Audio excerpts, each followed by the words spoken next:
Hello, everyone, and welcome to our fourth and final round of the 2018 Memorial Championships presented by Discraft. Terry Miller along with Valerie Jenkins for the final 9 holes of this 72-hole event, a really long event kicking off the Disc Golf Pro Tour here in 2018. Val, right now, looks like Paige has a commanding lead. Is there any stopping her?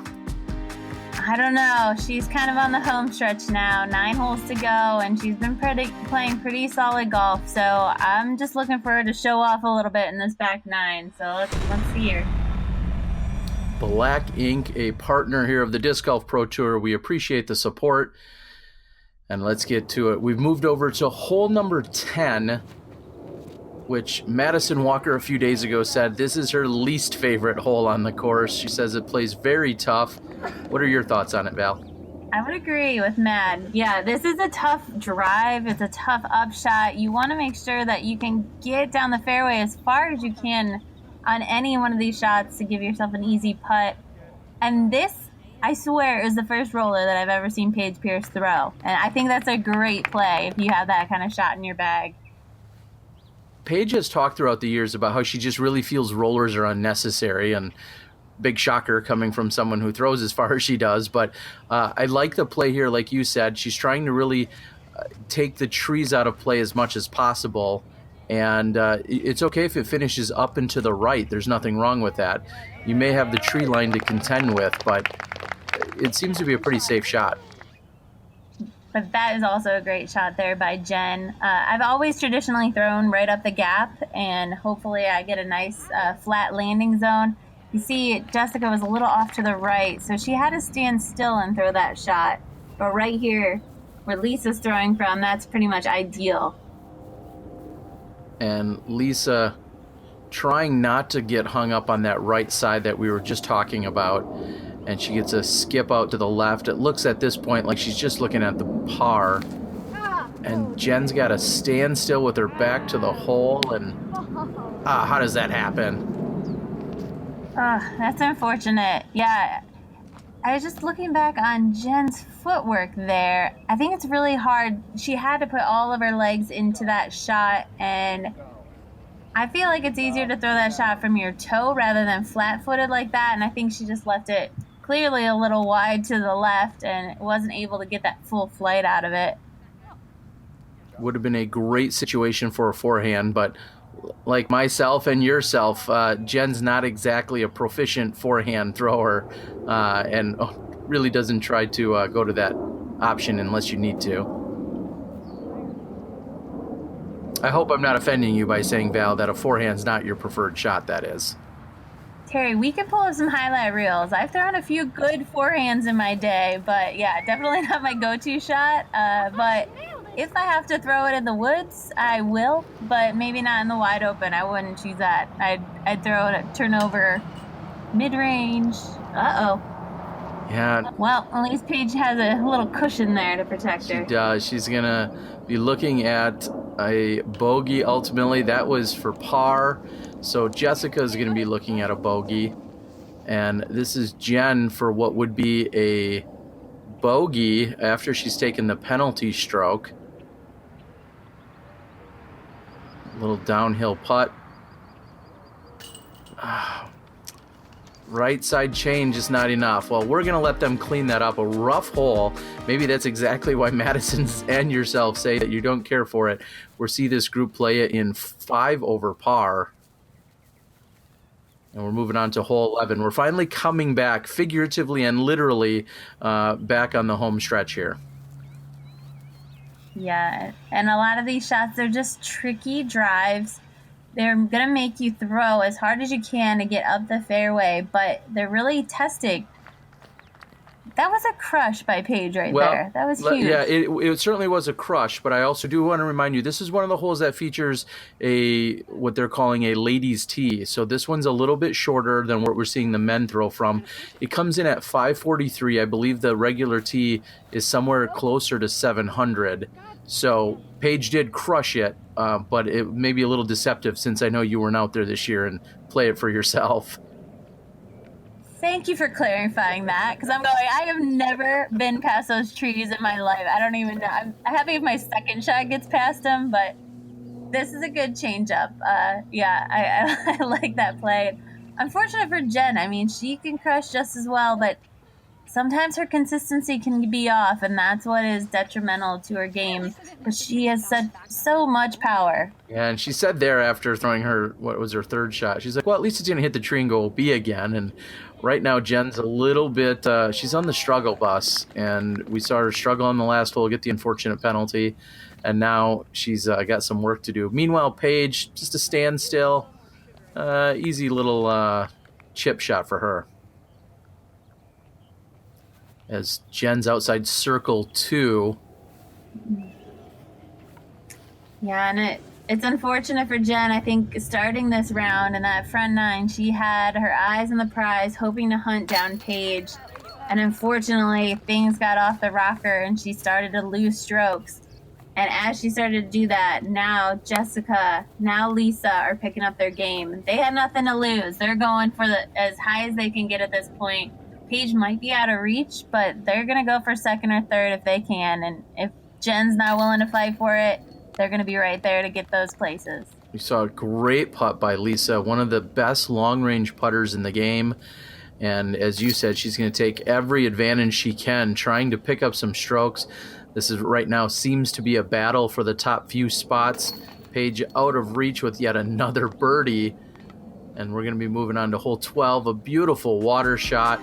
I love watching everyone tee on hole 12. This is going to be a little bit different tee from what we typically see on the men's side.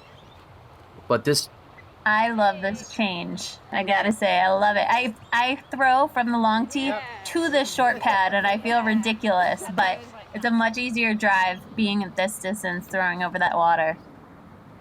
Paige has the luxury of going with what I believe is a mid-range there. And just the confidence that she has. And then also talk about the fact that we're not seeing a wind. A lot of times it seems as if a headwind, as if this hole isn't tough enough. There's usually a headwind coming right in at you, but really calm out there right now. It is. And yeah, throwing a mid-range on this, if the wind was picking up a little bit, I think. And you can see right over that, they call it the gunite. It levels out. You can see Jen walking on it right now. So you really have to clear it. It's an uphill shot. You have to make sure you get the distance. 282 feet does not even begin to explain this hole. It seems like it would be easy, but yep, if that wind picks up, or if calm like this, it could be very tricky. Well, and the spotter, thankfully, another one of the amazing staff out here had said that she did in fact clear over the line. That's why she was able to take it where she did, and that was a huge difference maker, be able to be on flat ground up at the top to what should be a tap in for the bogey. Wow, all these ladies are giving it a great run. Yeah, I love that this is a birdie opportunity, although Paige is running at birdies even from the long tee as well. And Paige with the birdie, as we just said, back-to-back birdies here on 11 and 12.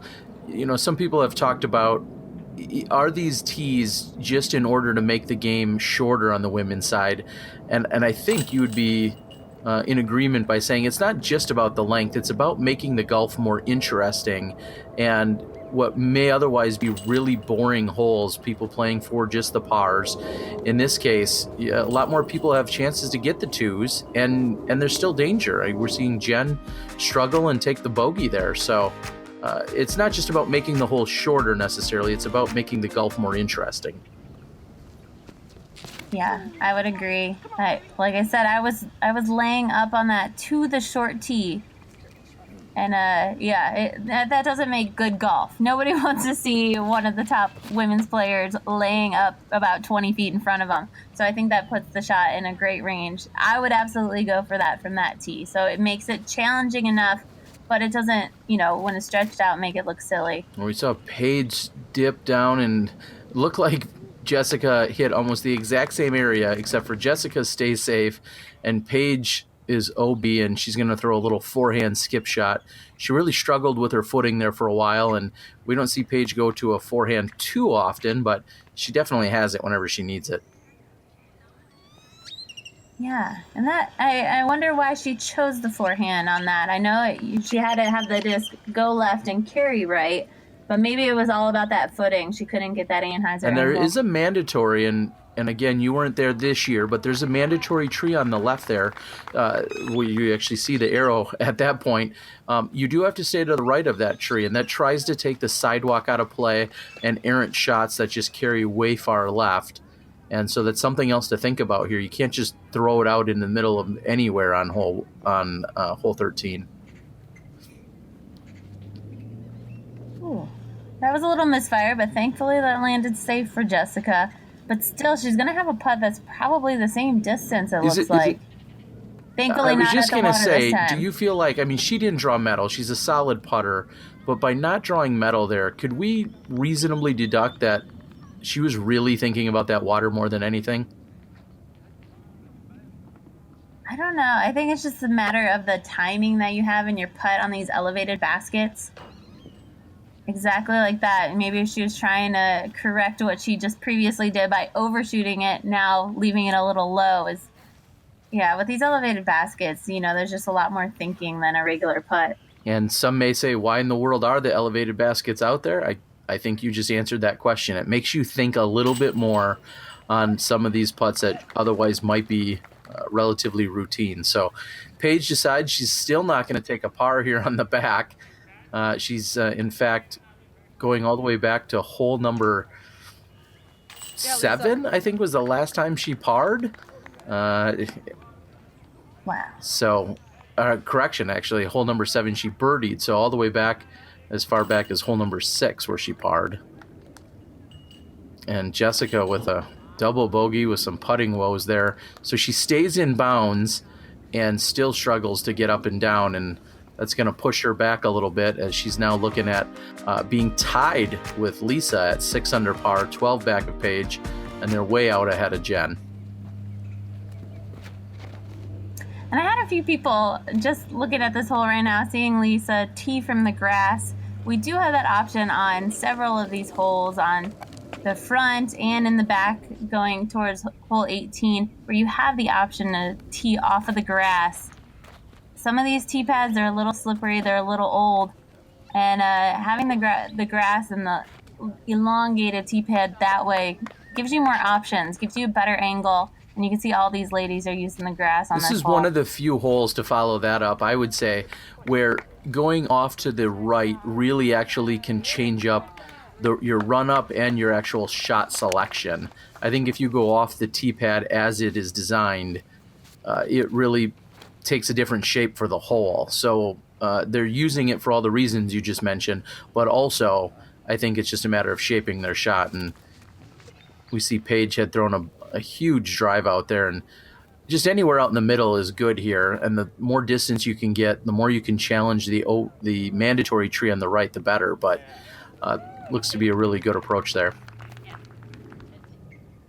Exactly. And this one, you want to play safe in all these shots you're going to throw. You want to make sure that it lands flat. You don't have that option to skip out of bounds either side and behind the basket. So there's still a lot of technical skills that you have to execute on this shot, even though it looks pretty wide open. And both Jen and Paige almost the exact same distance, so huge tee shots for both of them. Jen's able to stand still, but there's just so much hyzer on that it actually skips away from her, finding her outside of the circle.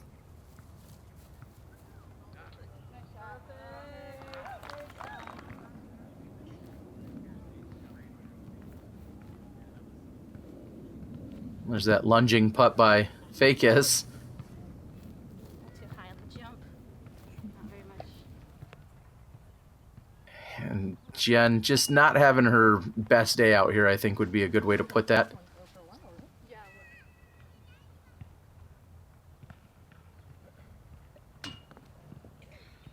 Yeah, and all these ladies, they want to make a run the best that they can. So they're going for all these putts. And unfortunately, it gets a little frustrating when you're not getting those putts in.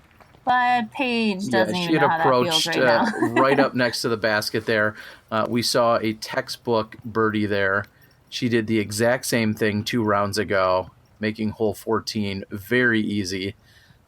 This is one of a few par 4s. We're going to move over to 15, which is also a par 4, and the final one that we'll see out here on this Vista XL layout. And everyone will tap in. We'll listen to a word from our sponsor after we check the leaderboard from hole number 14, final round.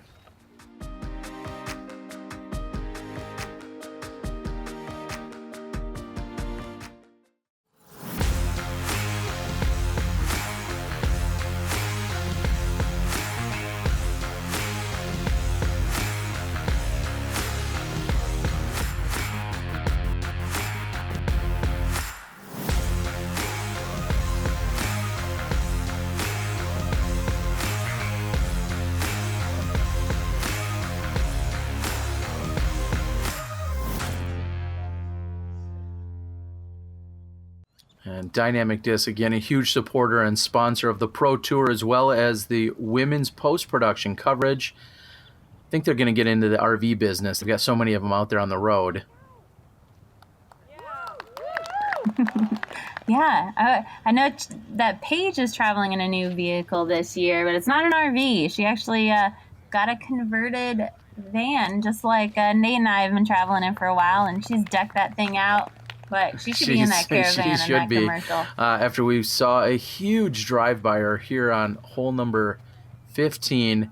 And this is a hole, you know, if you're a righty backhand player, basically anyone that's not Sarah Hokum, who relies so much on her righty forehand, this is a hole where you can just throw it as far and as hard as you'd like.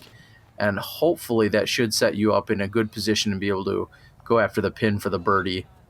Just need to play right of that mandatory tree, which shouldn't be a problem for anyone. And you've got a lot of options. Right. And that's a new tee. That's a new tee for the ladies this year. And I like that play. It was really hard to get up to even with that Mando tree. So now the ladies are able to throw past that. And now you can see their upshots getting close to the basket and giving them that opportunity to get a 3. And there's still par OB 4 behind the basket and still a chance for someone to take a bogey here, for instance. But, when they looked at the statistics, they found that almost everybody was taking a 4 here before, and it was just not exciting golf. And there wasn't a lot of strategy to it because of where everyone was landing and really the plays that they could make. And so I really love this, as you're saying, here on 15. This makes it, Paige was putting for eagle a moment ago, and then everyone else here is still putting for birdie, and Lisa converts. Nice. Lisa's getting that putt dialed in. As you can see, it's become pretty much a really tight battle between her and Jessica. They're going back and forth. It's going to be a matter of who wants that second place spot most right now, and they both have great putts here on 15.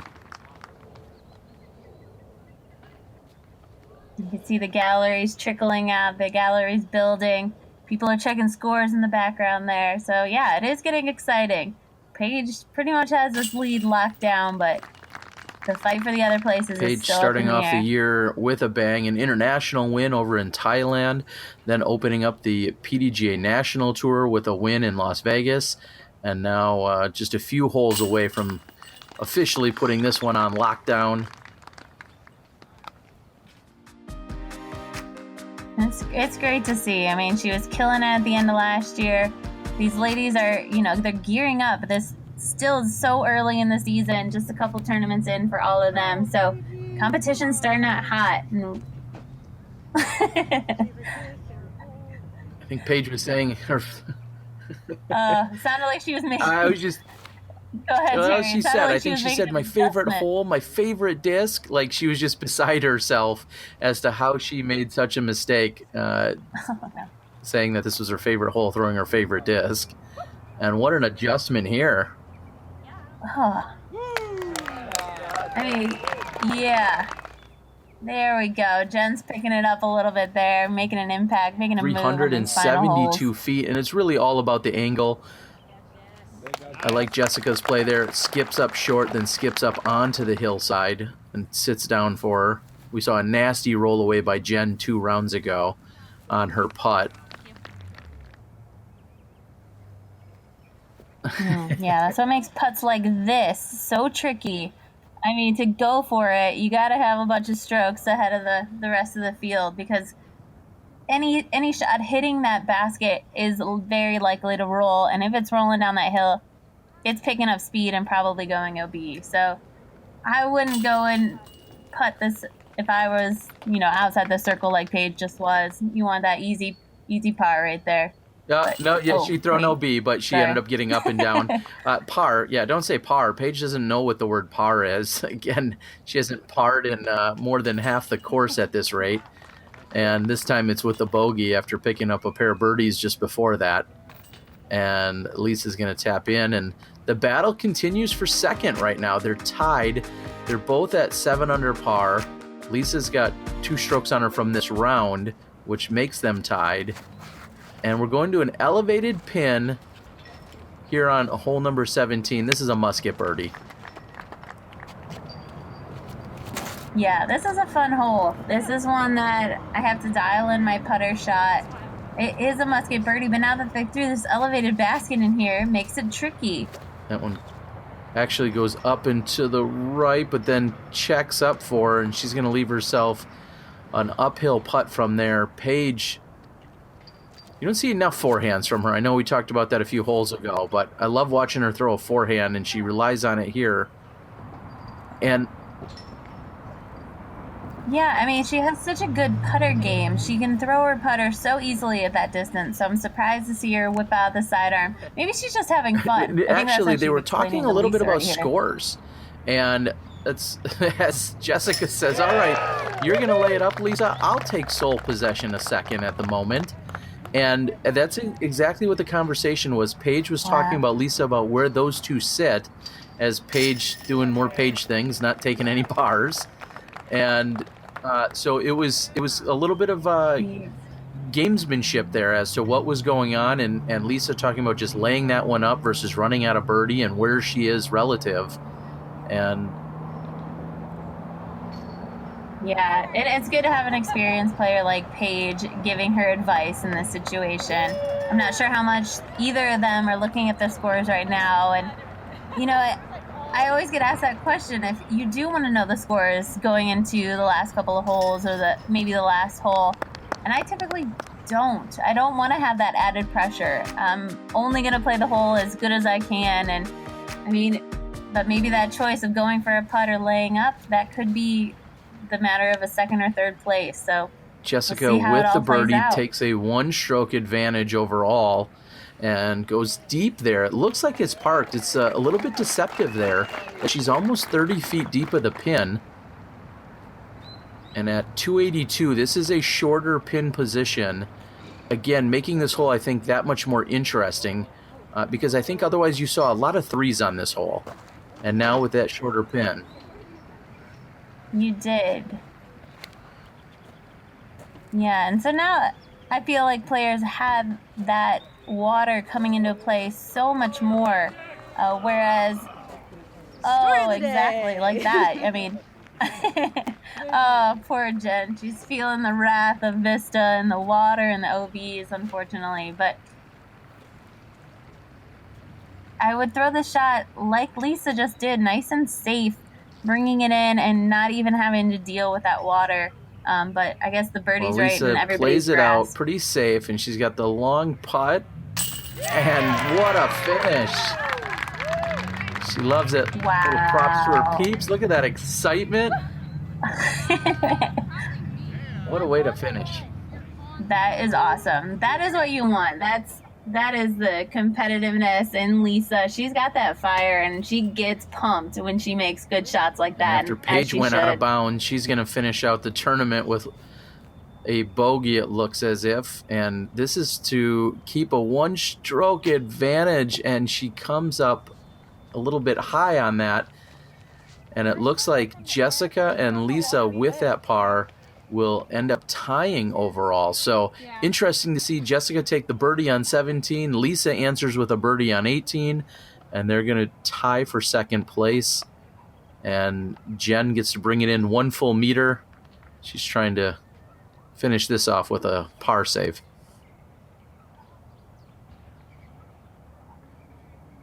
Yeah, even though she knows she didn't do as well as the ladies on this card, you want to get that putt in, and you want to place as well as you can, play as good as you can. The gallery's building, and it was a great run for Jen. Unfortunately, the round did not play out And as Jessica she wanted, will of course. finish out, and Paige, who again doesn't know what a par is, doesn't matter because she's your memorial champion yet again.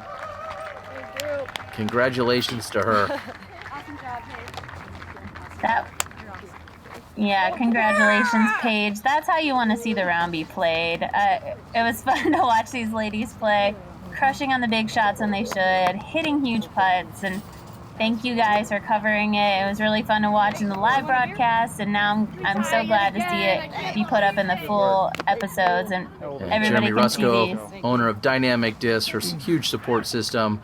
Congrats again to Paige. Congrats to all of the women. Thank you guys for joining us, and thank you, Val. We'll catch you at the next one.